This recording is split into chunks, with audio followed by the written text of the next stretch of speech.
All right, hello guys. So today just gonna do a little, basically strip mining, right? I have a little strip mine here that I've been working on for I don't know, a little bit off camera, not off camera, really. So, but kind of a lot of these were before I started making these videos, like these guys were before. Um, and yeah, so today, I kind of just have, oops, I have some things I was planning on talking on, and this will be more of a chill video. I'm kind of just planning on strip mining and talking, but um, as you can see from the title, my plan for this video is to talk about a recent video I watched, which was it was called, I can't remember the exact title, but it was by Metta Beshay, which I don't know if you guys know who he is, but he's a really great YouTuber. I would recommend that all of you check him out. He makes really interesting videos about drugs, but in a way that is more focused on like plant drugs and the ethnobotany behind them. And what's really interesting about his videos is they're really focused on like the traditional use. And recently he's done a lot of really interesting videos which I really love. But oh, it looks like my inventory's full. I'm gonna go back up to the service and empty my inventory so I can strip mine more effectively. But yeah. But this video I recently watched was on ayahuasca and its traditional use in cultures in like the Amazon rainforest, right? Which is the traditional use of ayahuasca, um, and DMT, dimethyltryptamine. I have a ooh, look at this guy. I don't have. I guess I'll use the axe. I don't have. Look at that. I was doing like a post combat update stuff there. Well, I'm gonna change my controls a little bit because that felt a little too high. I've been playing Counter Strike lately, and I've been slowly lowering my um, mouse speed. And so whenever I'm flicking my mouse around, it feels way too high, especially in Minecraft. I think I had it down at like 45 there. Maybe we'll do 55. It looks like it. Wait, what? I guess we'll do 56. I guess it doesn't go down that low. But so it feels extra low at this moment, just because that's kind of what I've been doing recently. Um, just playing with my friends, nothing crazy. Um, anyway, so what I was talking about was Metta Beshay and his videos. Let's see, I'll put that in here. Where did I have the mob drop chest? Was that?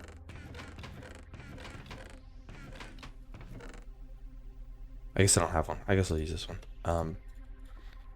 Actually, I should probably keep these. Get rid of that. Keep that. I'll keep that. Let's see. Okay. Um, let's see. Don't worry. I'm gonna get into the topic at hand soon. But my idea for these videos is that they won't be super edited. Just giving a kind of candid view of my thought process on things that I've seen and stuff that I'm enjoying at the moment. Let's make some more torches just in case. Um, anyway, so it's just gonna be kind of more candid idea of things that we'll throw that in the pond for good luck. Right, this will be my. Oh no. Oh no. This will be my good luck pond. We'll we'll throw this wheat into good luck for the wheat. You know. Let's see if I can find my hoe. There it is. Um, this will be my good luck pond. Maybe I'll make a sign at some point. But this is the good luck pond. If you guys will remember that for future videos. Anyway, so back to the topic at hand, right? Which is this YouTuber that I have watched for I don't know, maybe a year or two now. So Metta Beshay, right? He makes videos that are on what's called ethnobotany, right? Which is plants and plant drugs, basically. And more so focused on the way that they're traditionally used and how what I find really interesting about his videos actually is the way that Western society views these videos, as well as how traditional societies use them, right? Or well, traditional societies that use the drugs use them. And this most recent video I watched was on ayahuasca, and it came out, ooh, diamonds. It came out super recently, like I don't know. It might have been. It was last night, right? I watched it last night, and I made this video in the morning before work. I got up early, and I made this because I've been working recently. Now that I got off, now that I'm finished with my finals for my degree, which well, I haven't talked about I haven't talked about it all actually, because the last time I made videos was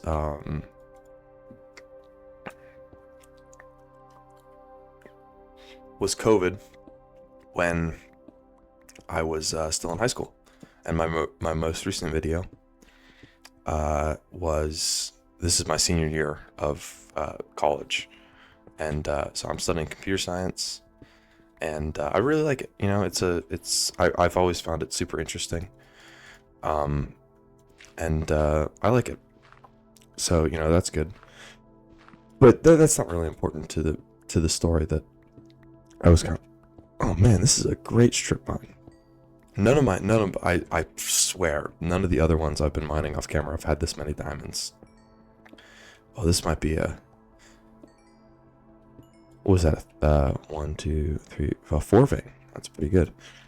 Yeah. So none of these other strip mines have been this great. So I figured I was going to be able to make a pretty chill video where I didn't really do anything, but I guess I'm going to be mining for most of it, mining good stuff, you know. But yeah, so ethnobotany, right? It's how traditional societies use substances, and he kind of focuses on how Western society also uses these similar medicines, which I find super interesting. And this is just kind of, before I get into the first video that I watched, it's going to be kind of just about the way that, at least how I interpret it. And I really encourage you guys to, you know, anyone who watches this video, to go watch him and enjoy those videos, because they're really well made. The production quality is insane, much better than mine.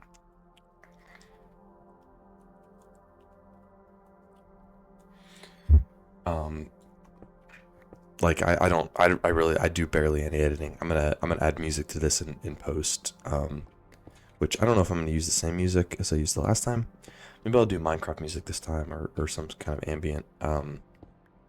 Maybe we'll do Minecraft music. I have the music turned all the way off here so that I can record without that getting in the way. Man, this is a great one.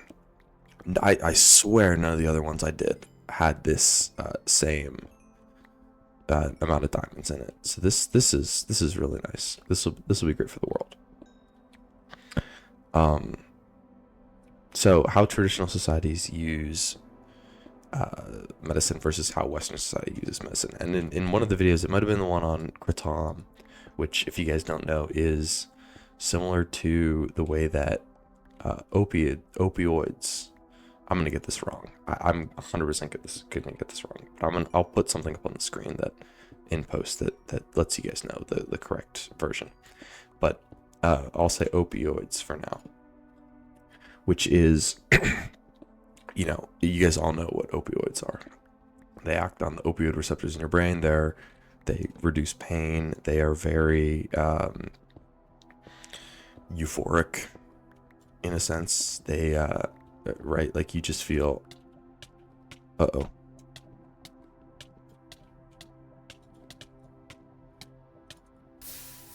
Oh no. What do you guys think the chances are that I lost everything there? Man, that's not good. Hold on. This is cramping my vibe. One sec. I'm just gonna make a pickaxe real quick, just in case I lost everything and I have to start new. I'll grab some blocks. So anyway, back to the videos and his ideas. So the way that Western society uses these medicines is I'm just gonna mine this out real quick. I know my stuff's sucking to these one. The way that they use these what are traditional medicines or traditional remedies is to take the active ingredient and isolate it and make it as strong as possible to try and extract the most benefit from it, which works in some cases, but in the cases where you want, a more, I don't know how much you guys know about like marijuana and it's called the so-called um I lost all the diamonds. I lost all of them. Oh man, that's a bummer. Am I still at Y11? Yeah. Oh man, I shouldn't have been running so far forward. Um, so the so-called entourage effect, right? Which is, I definitely don't believe in, and I don't use marijuana. It doesn't really agree with me, right?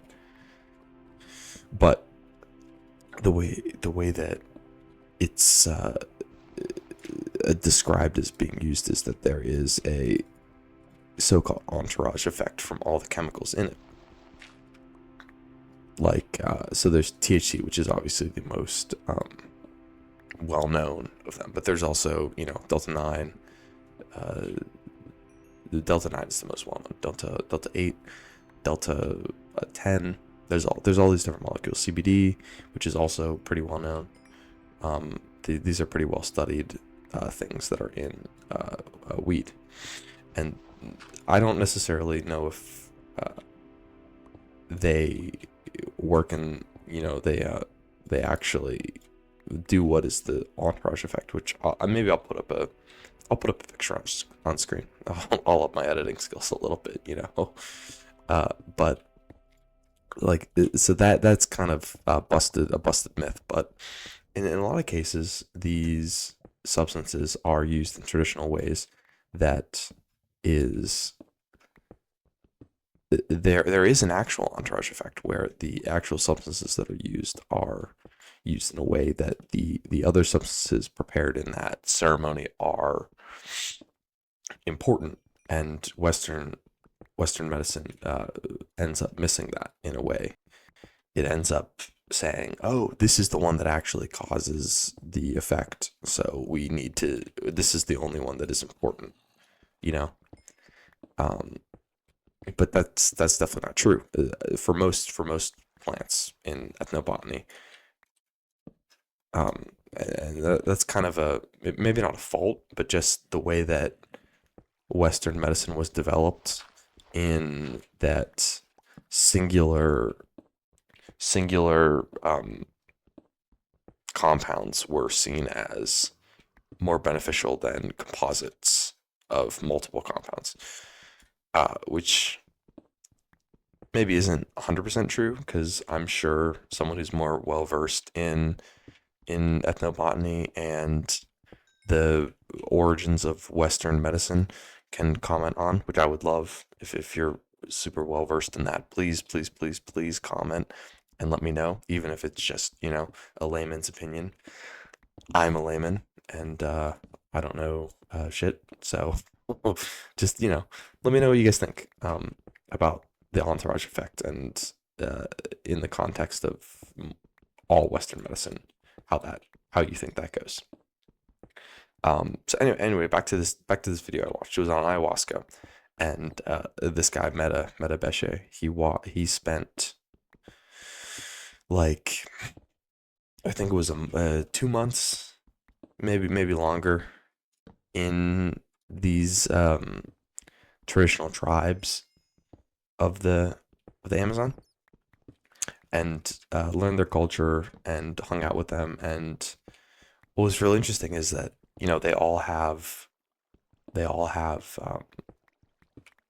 cell phones, and like they're not so different from us. They speak Spanish, which is a second language to many people in the U.S. Even if you aren't from a Spanish speaking country, it's one of the most popular languages taught in schools in the United States. Right. So like they're not much different than us. And what I found super interesting was he went to I guess I only have one more. The other one's burned. He went to a actual traditional village in it, because he was like, I want to do ayahuasca, which I'm sure you guys have heard of, because it's a very, not polarizing, but it's well known. It's a well known plant that so it's the active compound in it is DMT, and people in the United States, especially, just, man, what is going on? I don't know why I keep falling into lava here.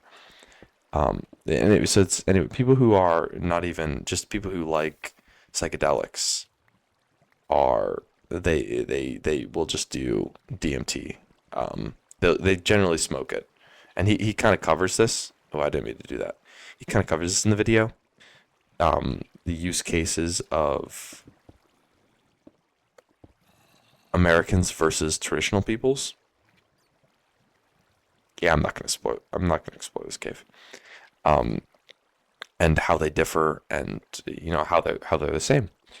But if in America, if you're gonna do DMT, it's more seen as like a fun experience, or maybe not fun, but if you're someone who enjoys psychedelics, it's just something that eventually you will you'll come into contact with. Ooh, here is some diamonds. Maybe I'll make up for some of the ones I lost. You'll just come into contact with it eventually. Maybe not. You'll come into contact with it eventually, and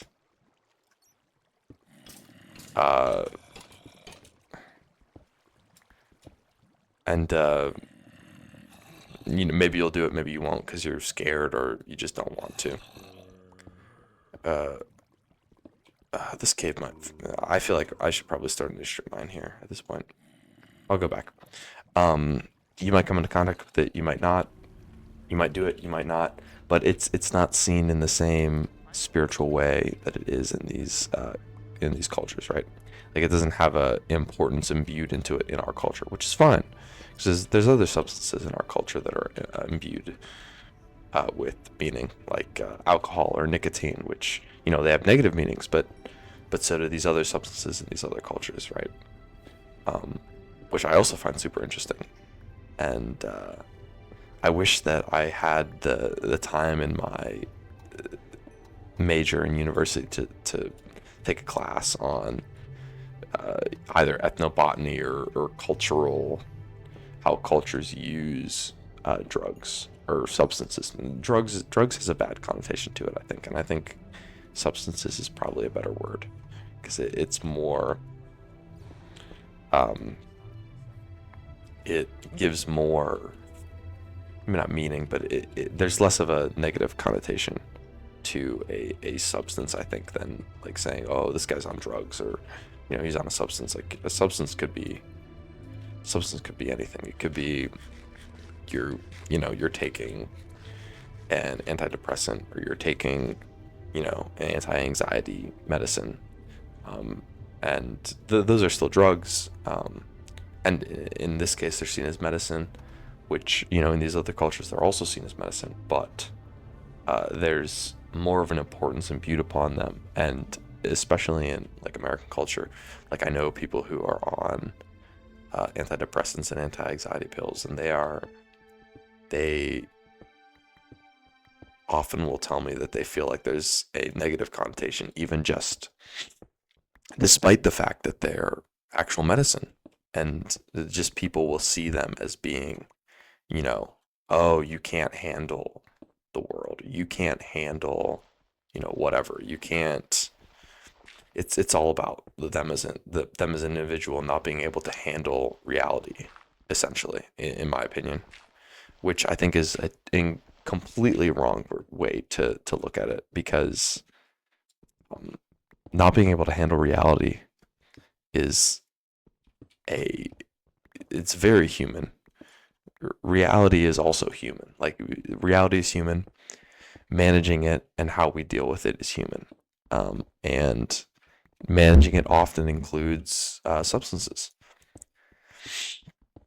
So it's just the intersection between human biology and substances I find super interesting, and human consciousness and substances I find super interesting, because I think that they're a very human way to deal with the world. Now, obviously, become more they can become more of an addiction than a way to deal. I mean, even just saying, oh, I drink or I smoke weed because I have whatever, and people will say, oh, you can't, it's because you can't handle reality. Well, sure, a lot of us can't, and we deal with it in different ways.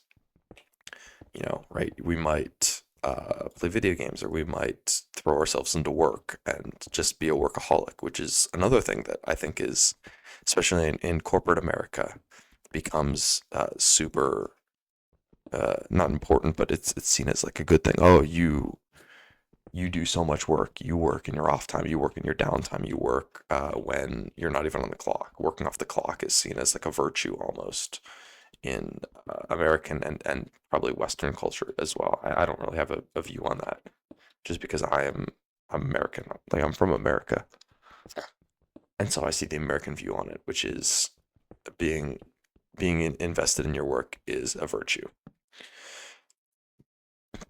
which often isn't considered a virtue in other cultures. Um,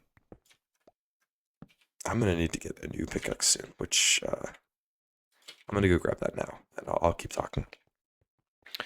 But yeah, I find that intersection between being human and substances super interesting, because most everyone in the United States drinks. I mean, not everyone, right? But many people do. And you ask people why they drink, and I drink. I'm of legal age, right? But I drink, and I drink because uh, for a few reasons, right? I enjoy it. I enjoy the effects. I think that the drinks that I drink taste good. I like. I don't have any wood. I do. I just put it in here. Oh, it's in my inventory.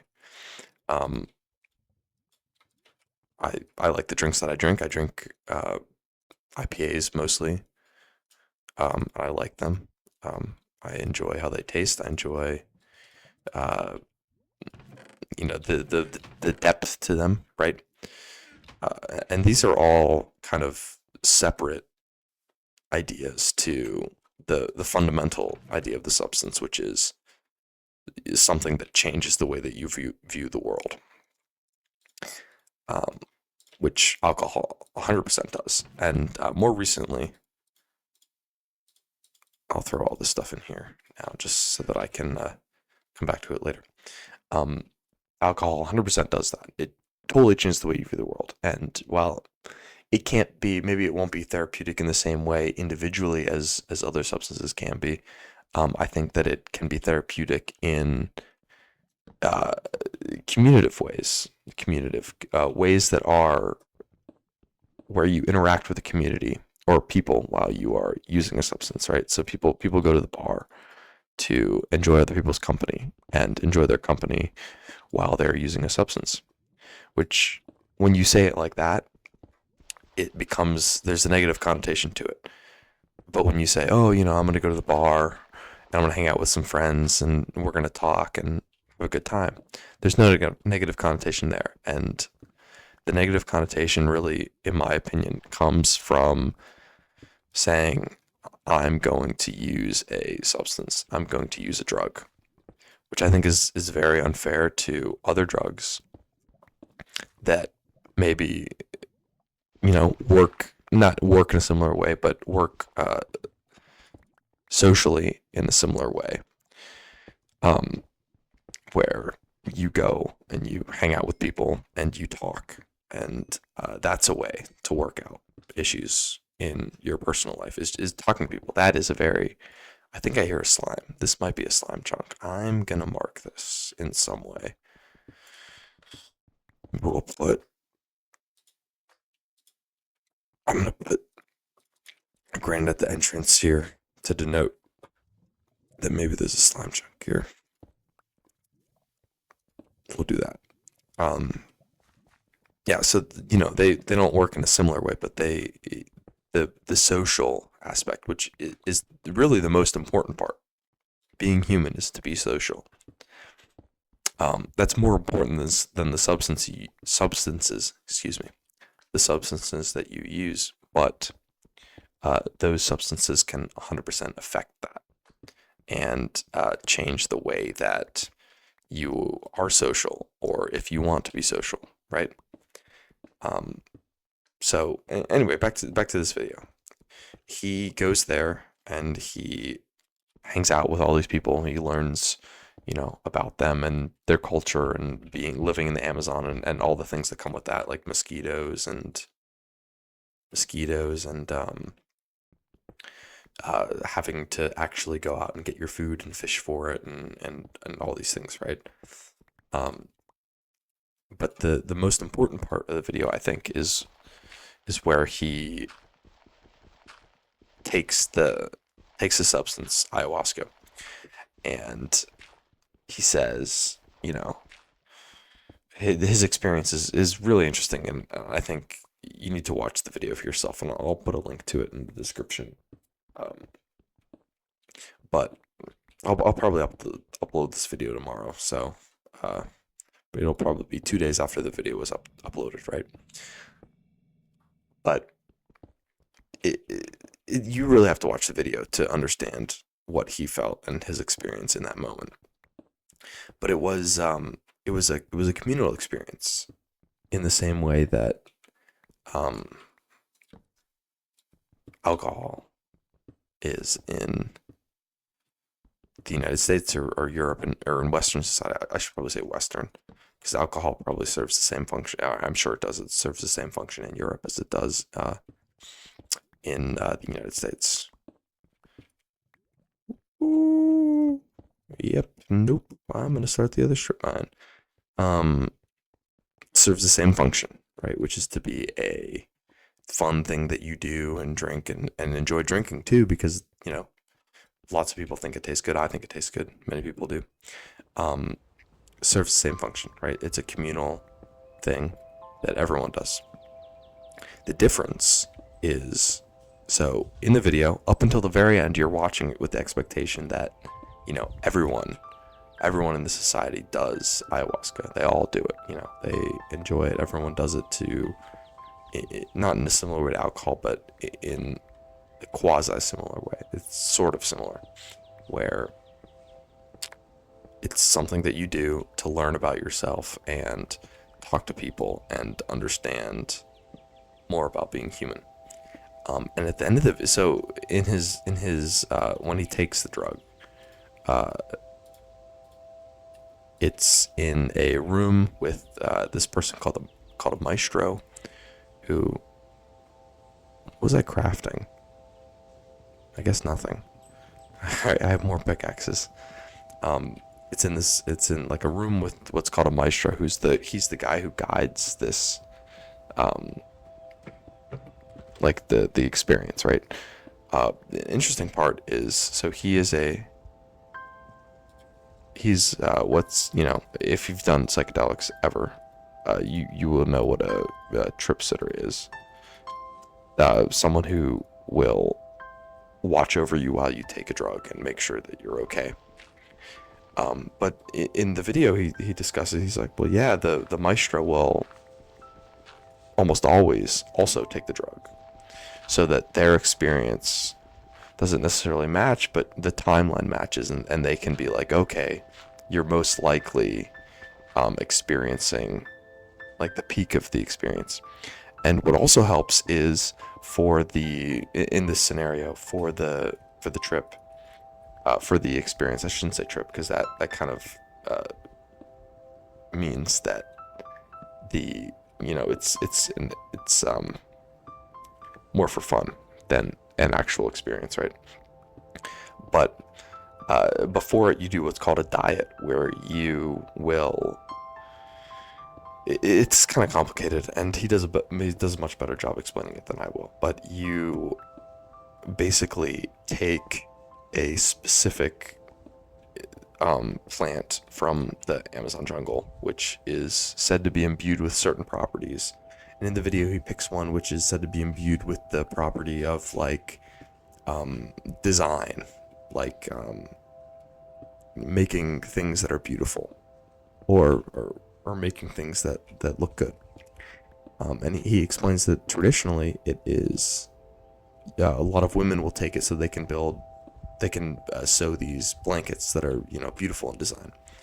And the way that they take it is they will drink some of it, and then it will be poured into their eyes by one of the shamans.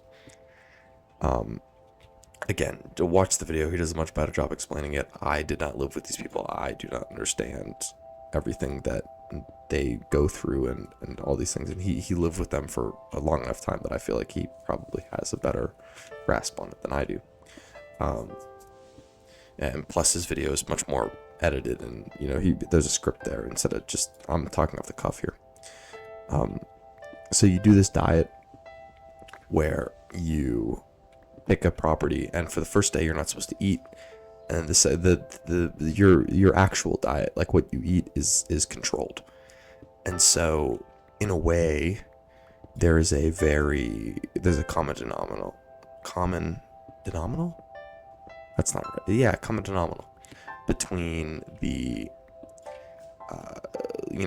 all the people who take the drug, which is that what they've eaten is the same, not how they're feeling is the same, but I'm gonna call it here. I'm gonna make another strip mine because I don't really want to go caving. There's a common denominator there, right? Like what you eat is the same, which can affect how you metabolize the drug and when you start feeling it and all these things. And he discusses, I'm gonna go get more food too. He discusses that this is actually really important because then the shaman is able to say, but kind of feel, and it's more of a feel, right? It's a shamanistic, I'm in charge of the situation. I know what is going on. I can help you. And I think the way I just described that kind of made it sound bad, but I don't think it's bad. Like I feel like it's a pretty good way of looking at things, and or way of approaching this so-called trip, right? So there's the common denominator there, and all the people essentially start tripping it around the same time, and the shaman who also takes the drug, he takes the ayahuasca.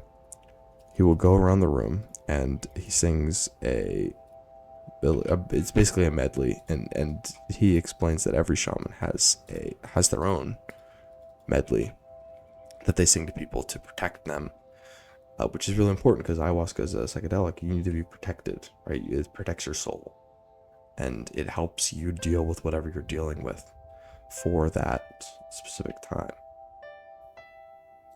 Sorry for the abrupt end to that video. Like I said before, it was archival footage that I just wanted to upload it because I thought the conversation that I had in it was pretty good. But it ends abruptly. So thank you all for watching. I appreciate it, and tune back in for the next one.